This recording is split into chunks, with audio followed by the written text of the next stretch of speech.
suomalaisia ASMR-kanavia, niinku varsinkin silloin kun mä oon just vuosi sitten aloittanut, niin on niinku alkanut tulee aika paljon, et mä en oo enää oikein perillä ees. Mutta jos mä niinku mietin, että mitä mä oon silleen alusta asti nyt niinku, mitä kanavia aktiivisesti niinku suomalaisia kuunnellut, niin on just sitä ja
hauska se idea siinä.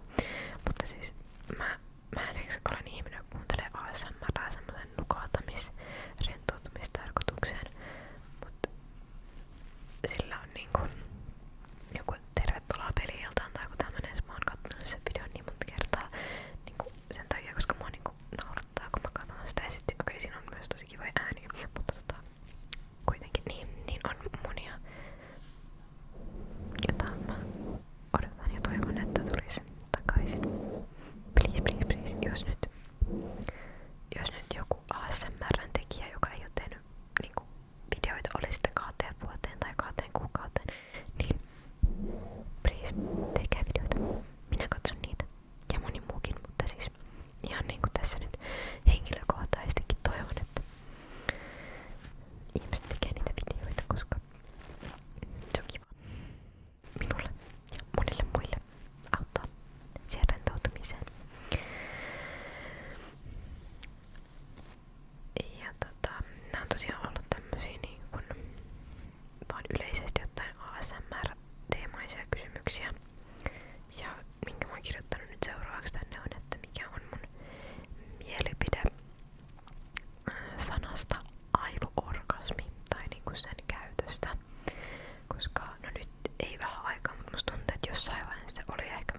tuli sit jossain vaiheessa niin semmonen, että olisi tosi kiva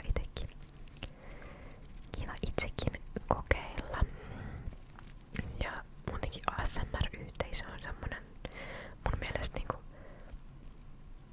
poikkeuksellisen positiivinen, koska yleensä musta tuntuu, että kaikki erilaiset niin, internet-yhteisöt on yleensä aika toksisia ja negatiivisia. Niin ASMR-yhteisö on kyllä niinku, tai mun käsitys ja mielikuva on jotenkin, että ihmiset on aina niinku, jos on vaikka uusi ASMR:n tekijä, niin ollaan tosi niinku rohkaisevia. Eikä olla silleen ihan hirveitä tai jotain. Ja huono kuiskailu ei sulle. Niinku ei kukaan laita mitään tommosta. Onneksi. Niin joo. Nyt on sitten vuosi. Tietysti mä en oo nyt ihan hirveän aktiivisesti, koska kiireet ja kaiken mahdolliset tekniset ongelmat, mitä mulla on ollut. Niin. Ja sitten mä oon laittanut, että tietääkö mun läheiset. Se on aika semmonen yleensä kysytty kysymys, musta tuntuu. Ja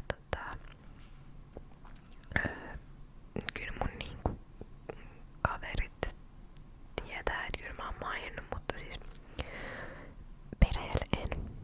Koska en mä tiedä, tää ei nyt, kun tavallaan, että mä ymmärrän, että jos mä olisin jotenkin tosi intohimoinen tästä, että jos mä niinku olisin jotenkin tosi, en mä tiedä, tekisin sitä tosi aktiivisesti, panostaisin tähän tosi paljon, niin eikä sitten, mutta koska tää on vaan tämmönen, mitä tekee silloin kun ehtii ja näin, niin en mä sitä mun millekään perheenjäsenille tai muutenkaan niinku on mainostanut. Ja sit on mulla pari kaveria ollut silleen, että kun mä oon sanonut, että joo mä teen ASMR-videoita, niin sit ne on silleen, että niinku kerää kiinnostus ja kysyy, että mikä mun niinku kanavan nimi on, mä vaan silleen en kerro. Koska se on niinku, okei, jos mun joku kaveri katsoo ASMRää, niin sit se on niinku eri asia, mutta koska yleisesti ottaen mun kaverit ei katso ASMRää, niin sit tulee just semmonen, että niinku, jos sä et muutenkaan ymmärrä ASMRää, niin en mä niinku jotenkin halua, että joku menee kattoo mun kanavaa ja videoita vaan sen takia, että ne tietää mut. Niin joo. Eteenpäin. Mikä on ollut silleen parasta ja toisaalta ikävintä tässä videoiden teossa? Ja tietysti kivointa on se, että se ideointi ja sit kun saa sen itse videon ulos ja niin kun näkee, että ihmiset tykkäilee niistä videoista, niin siitä tulee sitten hyvä mieli ja palkittu olo, että ihan kiva, että näin vaivaa sen videon etään. Mutta joo. Ja sit toisaalta ikävintä taas, niin ehdottomasti kaikki ongelmat teknologian kanssa. Eli siis mulla on nyt uusi mikin johto, koska mulla oli, mä en ainakaan nyt näihin mun kuulokkeisiin, mutta toisaalta nääkin.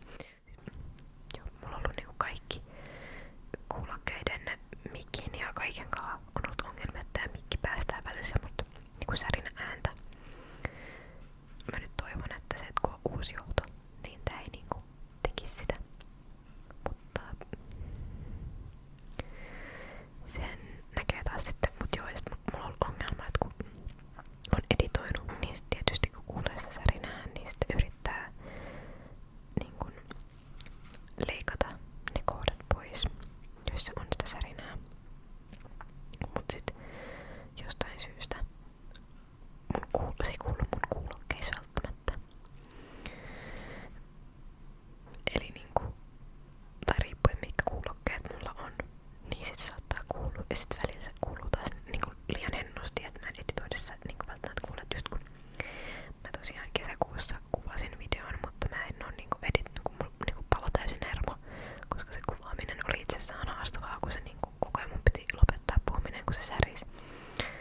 ja sit editoinnissa kans, kun mä luulen, että mä olin saanut sen